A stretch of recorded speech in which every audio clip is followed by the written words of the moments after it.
Good morning, good afternoon, and good evening for another very special edition of WOWSA Live with our host, Ned Denison. Ned? Hello, everyone. I'm the chairperson of the International Marathon Swimming Hall of Fame. Our guest today is the grandson of Honoree Frank Pritchard, Jim Pritchard. Say hello, Jim. Hi, everybody. Thanks for having me. Just a bit about Frank's record. Frank won one major, which was the 1937 Canadian National Exhibition. He was active from 1927 to 1938. He finished second in the 1927 National AAU 4.5 mile championships. He was fourth in the 1928 Olympic trials at 1,500 meters. And during his career, he outswam famous marathon swimmers of his era, including Marvin Nelson, George Young, Ernest 𝐍𝐸ₐ. Between 1933 and 1937, he participated in the most prestigious marathon event at the time, the Canadian National Exhibition Swims in Toronto. He was third in 1933, second in 1935. He won in 1936, which was his major. He defended his title in 1937, but it was less than 10K. And he set a record that lasted more than 10 years. One of the interesting things about Frank is in 1936, one of the prize funds that he won was $2,500. In today's terms, that's just a tiny bit less than 50,000 US dollars, which is a kind of a staggering amount. And we'll get to that in a little bit of while. Frank was born in 1910, and he passed away in 2002 before he would have known of his induction. So, Jim, tell us about your relationship with your grandfather. Well, my grandfather was a really busy man. He lived life to the fullest. He worked hard and he played hard, and he played a lot of golf when I was growing up. He had gone from swimming to handball to golf, and he lived part-time in Florida after he retired from work, and part-time in Buffalo, New York, where he was born and where we all grew up. So we got to see him. Not the normal amount that you see your grandfather if he's at home just hanging out, you know. And he was a busy guy, but we did see him quite a bit, and everybody loved him. And did you get time with him in the water? Did he teach you how to swim? Did he correct your stroke? Did he throw you off a boat and tell you to swim? No, not really. I mean, he had taught all his kids. He had 8 children, and he taught his kids how to swim at pretty young ages. And my dad actually taught my dad how to swim. So my dad taught all us kids. I had two brothers and a sister. And at Frank's urging, my dad became a lifeguard at the local YMCA in Buffalo. And then later they both played handball together. My grandfather, as I said, after swimming, he was a really good handball player.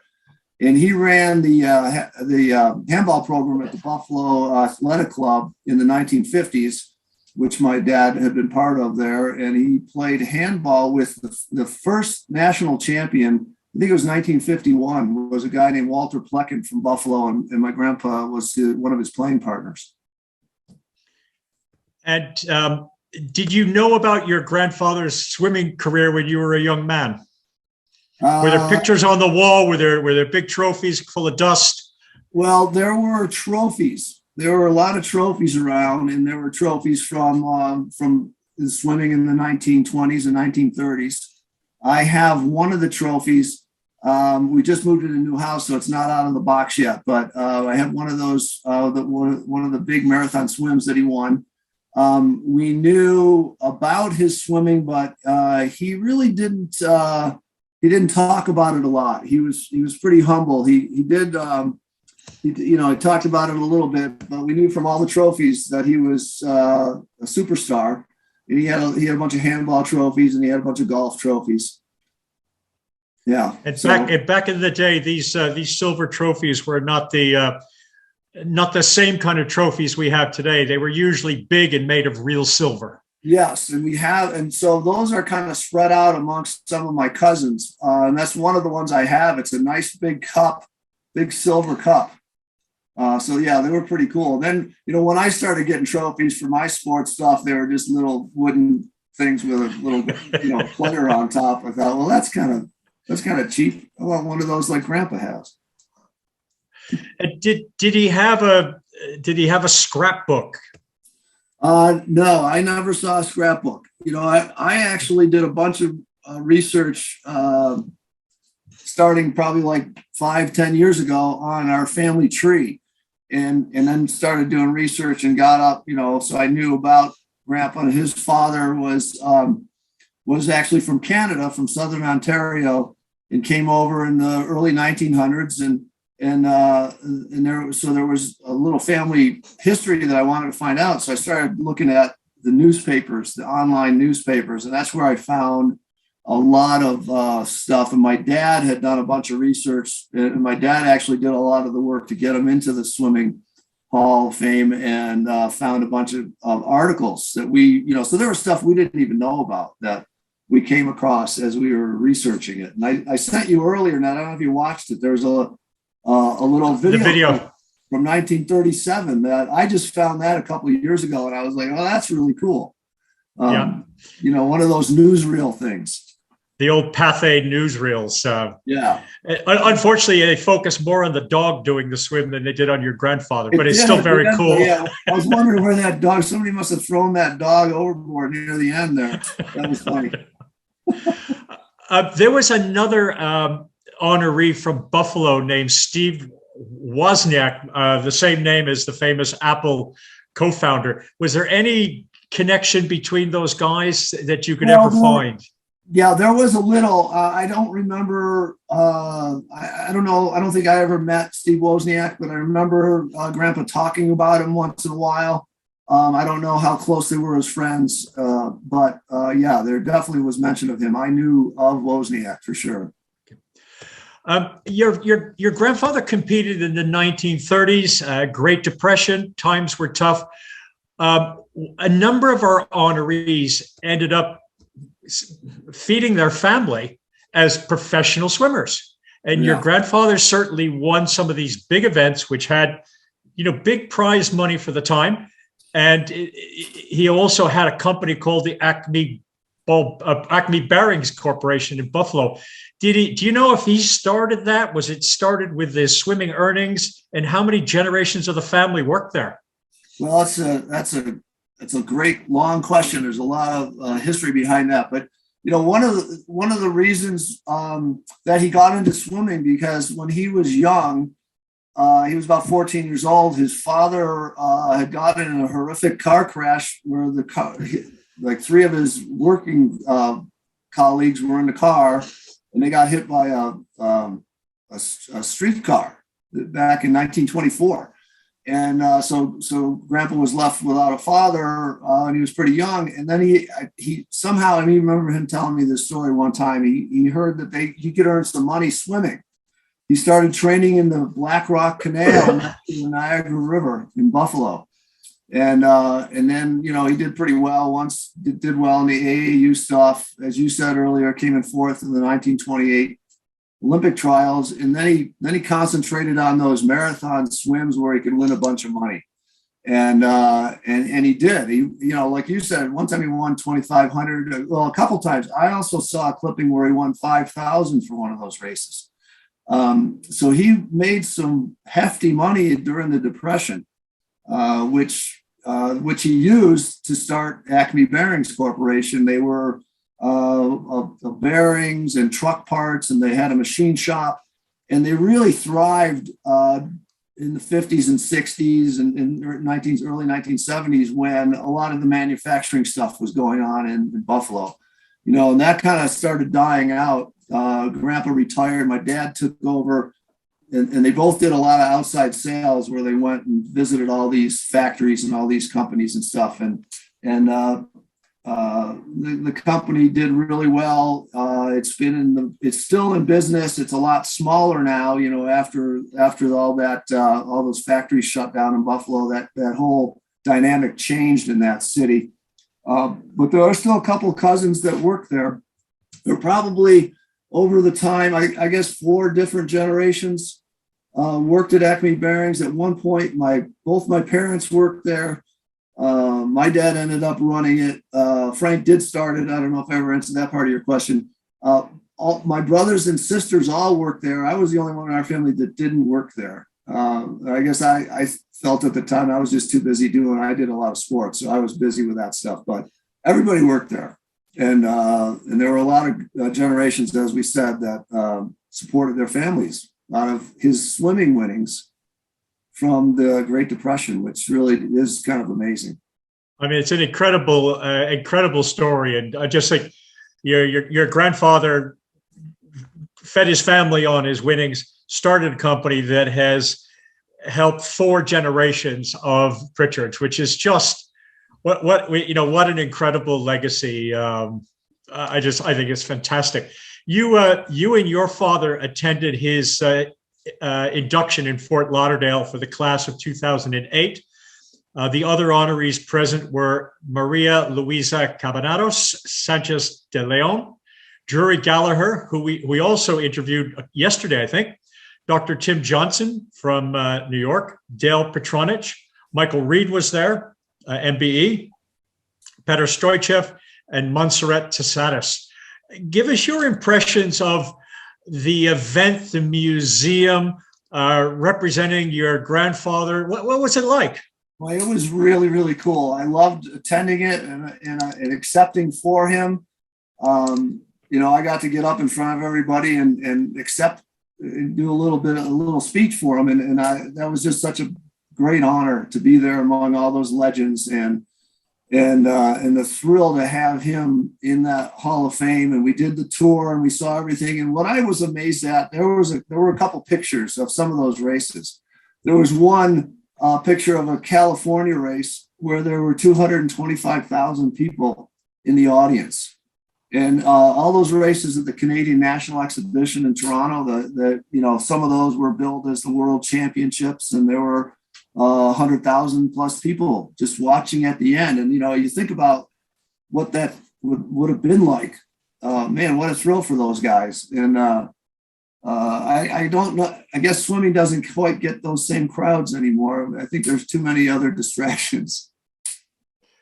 Well, some of the swims, we've interviewed a number of our honorees who participated in the big swims in Argentina, where you go down the river, and it's the event of the year, kind of, and there are hundreds of thousands of people across 60 kilometers of river.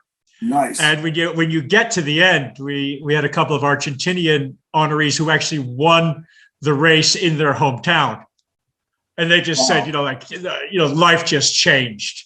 To win that race in your hometown was just amazing. And certainly your grandfather, with 250 people lined up for the swim, your grandfather was pretty sure he was going to be top 10, and he would have been pretty sure he had a crack at winning the thing, which would have been very cool. If you think about how those people were famous back then as well. My grandfather actually was in some Camel cigarette ads where they did these cartoons, and he was like, the famed swimmer in these ads. So it was a big sport back then. And Steve, can you pop in for a minute and give some color on the sort of commercial activities of some of the swimmers from that period of time? Oh my gosh, it was very cool. I mean,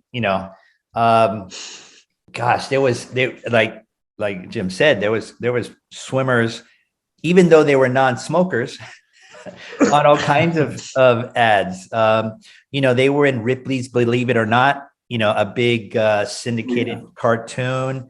They were in magazines like Look or Life magazine, etc. I mean, really, the sports landscape way back when wasn't crowded with extreme sports and lacrosse, not to demean lacrosse in any way, but the sports landscape was much smaller. Now, of course, the channels of viewing were also much smaller. NFL wasn't what it was. I assume even during the Depression, college football wasn't what it is now.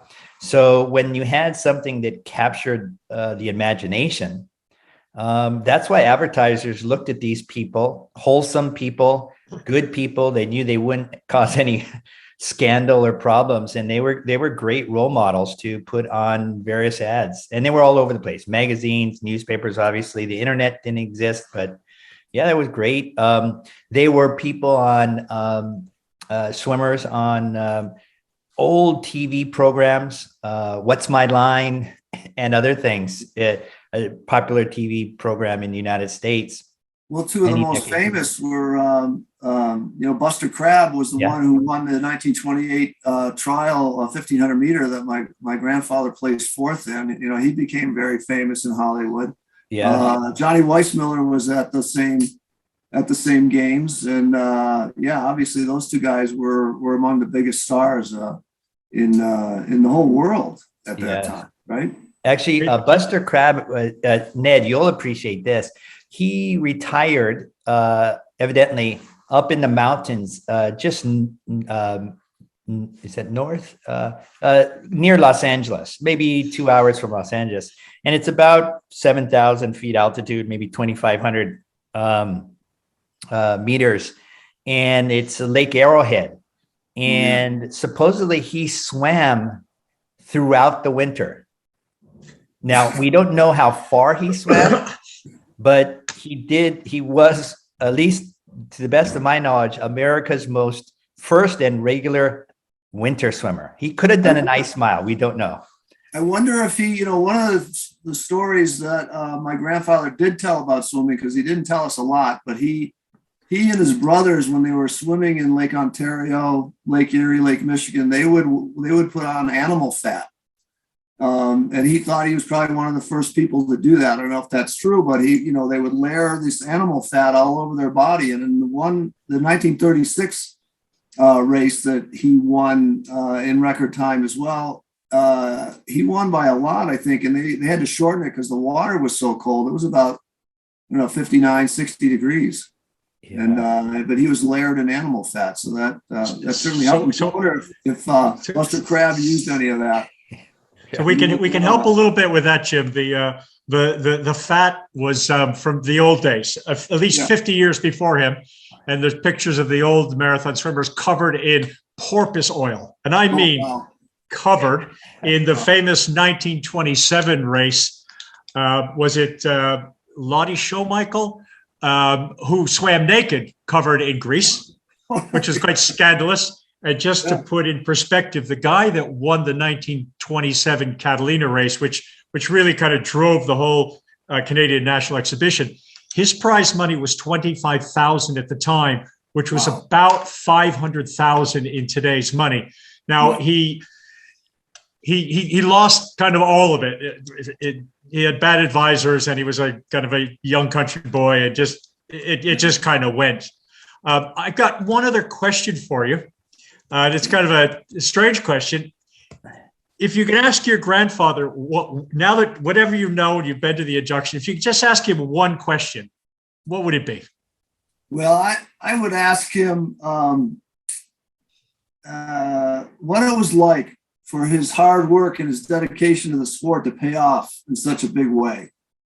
He started out poor. I mean, that typical story. You start out poor, and you get you work hard and you get somewhere in life, and and so I would want to ask him about that. What was that like to finish knowing that you won, knowing you were about to get that big prize money in front of, tens of thousands or hundreds of thousands of people? I never really asked him that question, but that's what I think I would ask. Fantastic. Listen, I want to thank you very much for your time. I will send you a link to another grandson of a famous Brazilian swimmer, Daniel, who also went to the induction for his grandfather. Nice. And he's built an online shrine to his grandfather. I'm not suggesting you need to do that, but he had the same kind of pride that we've heard from you today. And so again, thank you very, very much for your time. Well, I appreciate you guys keeping Grandpa's memory alive. That's just awesome. Thank you very much.